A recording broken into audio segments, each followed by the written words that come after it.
Muchas gracias, Natalia. Sí, acá hay muchas que las veo por primera vez sus caras, conozco sus nombres porque nos conectamos a través de las redes y veo sus comentarios en las redes, en Facebook, en Instagram, y bueno, siempre estamos en contacto a través de esa militancia que, bueno, no es que yo la generé, sino que fue escuchar algo que venía, digamos, ahí, y diría yo, casi inconscientemente, trabajando despacito como un tema que teníamos que empezar a poner en agenda. Había otros temas cruciales, creo yo. Bueno, el aborto fue el puntapié, no el final, digamos, de la lucha feminista en nuestro país. Y la realidad es que, bueno, con el advenimiento de la pandemia, bueno, este tema no podía no ponerse en agenda feminista y política. Así que, bueno, nada, lo mío creo yo fue nada más escuchar un poco eso y animarme a replicarlo en las redes sociales, bueno, con la repercusión que tuvo, y bueno, con la ayuda de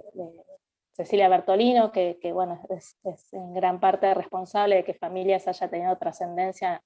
un poco de trascendencia a nivel mediático, digamos, que es periodista, y bueno, compañeras como Marcela, que está acá también acompañándonos en la charla, Marcela Gómez, que está en Catamarca, otras compañeras de Salta, de Córdoba, que se fueron uniendo, digamos, Sí. a lo que en principio es un equipo de investigación y de difusión, principalmente abordando el tema de la violencia económica, que fue el primer tema, digamos, que nos unió a empezar a pensar cómo lográbamos que este tema del incumplimiento de alimentos, de la cuota alimentaria, trascendiera el mero hecho de ser, eh, digamos, no solamente, no, o sea, no es un mero hecho porque es algo anecdótico o falto de valor, al contrario, ¿no? Pero que dejara, digamos, solamente de ser un tema judicial, que se resuelve, digamos, en los juzgados de familia o civiles en la Ciudad de Buenos Aires, para que empezara a ser una cuestión de derechos humanos vulnerados. Y en ese sentido el término de familias monomarentales vino un poco a, bueno, cómo empezamos a tratar de que se empiece a entender de que esto es una grave vulneración de derechos que se está cometiendo sobre infancias y mujeres que conforman una configuración familiar distinta, relativamente, digamos, nueva, aunque han existido siempre mujeres que maternan solas, sin progenitores corresponsables, pero la realidad es que sociológicamente y a nivel sobre todo de teorizaciones feministas, el término de monomarentalidad o de monoparentalidad, o la configuración y poner en relieve que todas las familias no son familias nucleares de papá y mamá, es bastante reciente, digamos, ha sido alrededor de las últimas 2 décadas, de los 20 años, que se ha empezado a estudiar y hablar de este tipo de configuración familiar.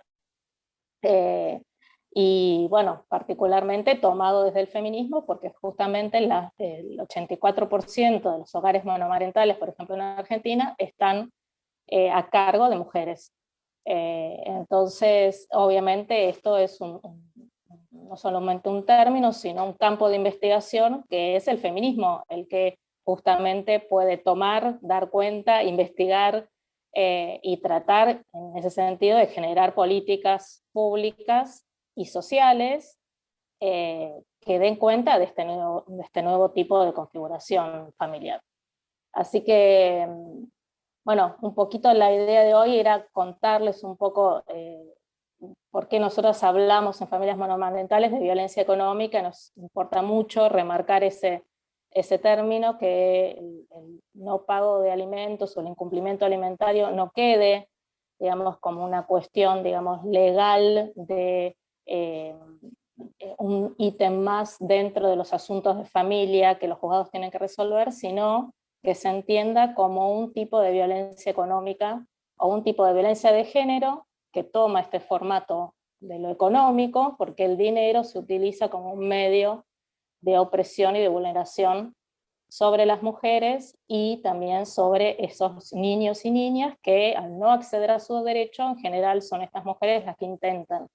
a costa de su salud física y mental, suplir esta no corresponsabilidad, o esta no responsabilidad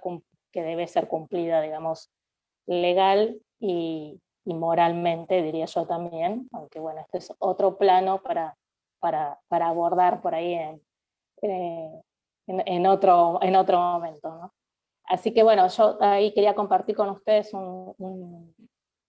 PDF que armé un poquito para ir punteando algunas cuestiones para compartirles. Bueno, lo primero lo que estábamos hablando recién, que nos gusta hablar del no pago de alimentos como un tipo de violencia económica de género que se ejerce sobre maternidades y sobre infancias, que ambos son, digamos, los colectivos o los sujetos violentados a través del no pago de alimentos, y no solo del no pago de alimentos, sino en general con la forma en que se calculan y se regulan las cuotas alimentarias, por lo menos en Argentina. Pero bueno, como un poco adelantó Natalia, en realidad nosotros estuvimos en contacto ya con organizaciones de otros países, en particular de Chile, y esto es una problemática que en Latinoamérica se replica, digamos, casi en forma idéntica, por lo menos en el caso de Chile, son prácticamente las mismas cuestiones las que lamentablemente están atravesando. Bueno, esto que les comentaba recién, ¿no? Estos dos términos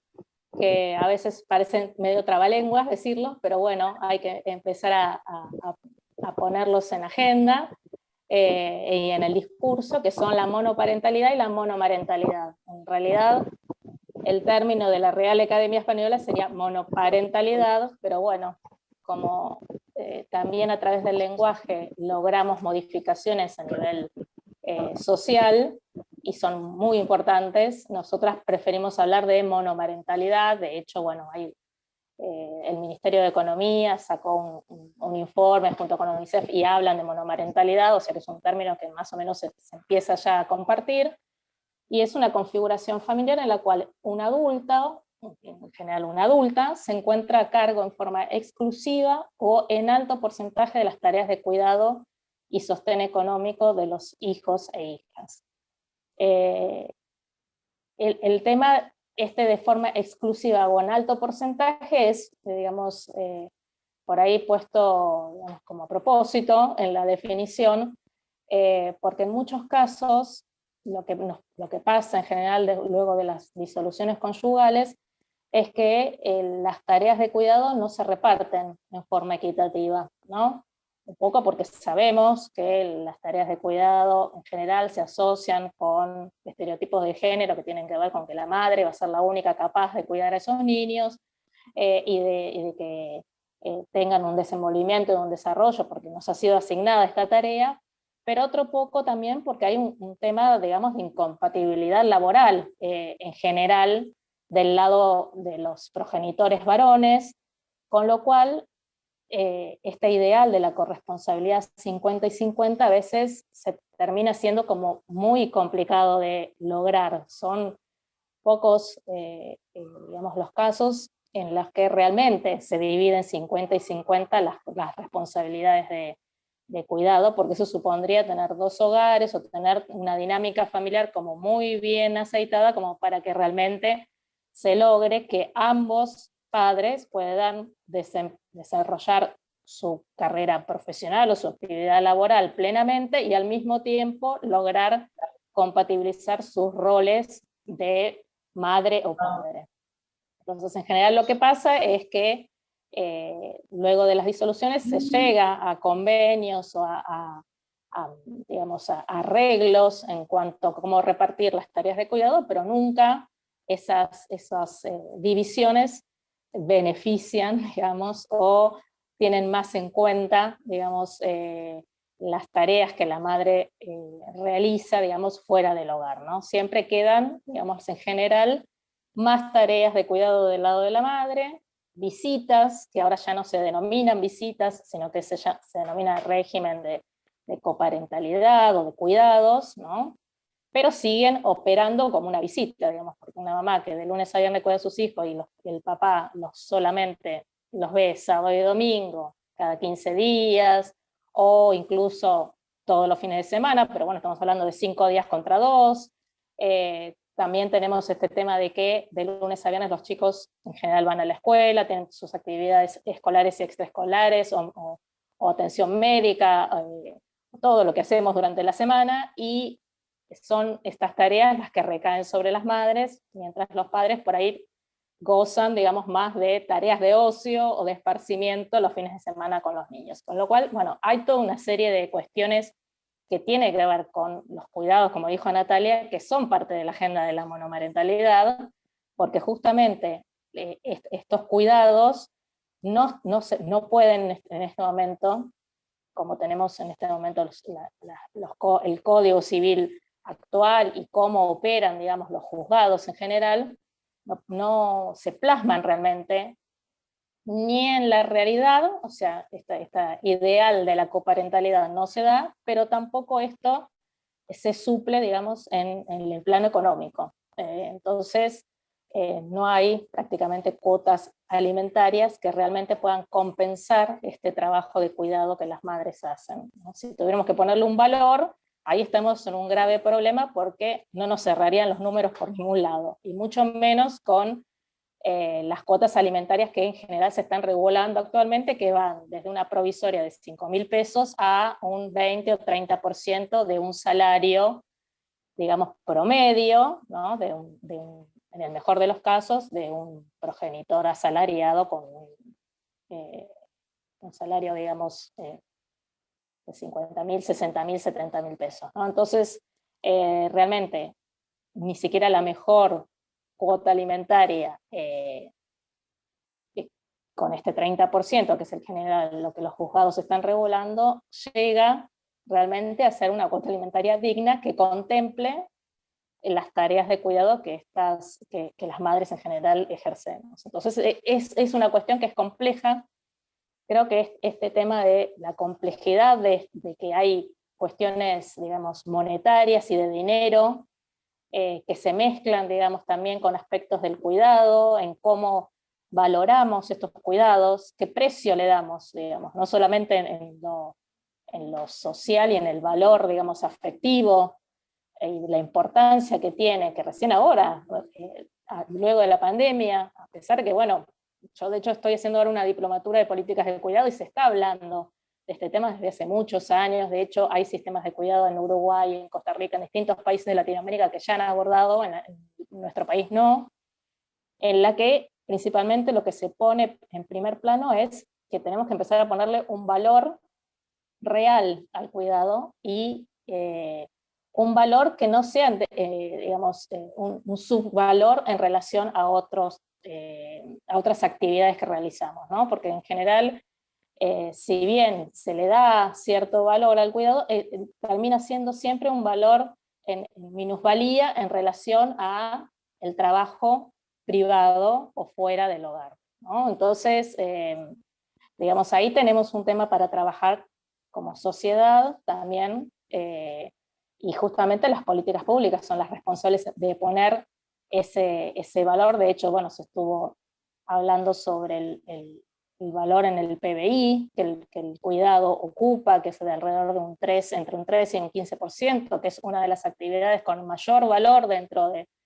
las actividades que se realizan, digamos, en la economía, que recién ahora, digamos, se le está dando importancia y se le está dando el lugar que corresponde. Pero bueno, digamos, estamos como iniciando el camino. Y bueno, es realmente una situación compleja de resolver. No va a ser fácil, digamos, no es que con una ley o con un sistema de cuidados vamos a lograr revertir esta situación. Pero bueno, el primer paso primero es identificar la situación injusta que estamos viviendo las mujeres en este momento y que venimos viviendo históricamente en relación a esta carga de cuidados, que no solamente implica una carga a nivel físico y de salud mental, sino que también es una carga económica que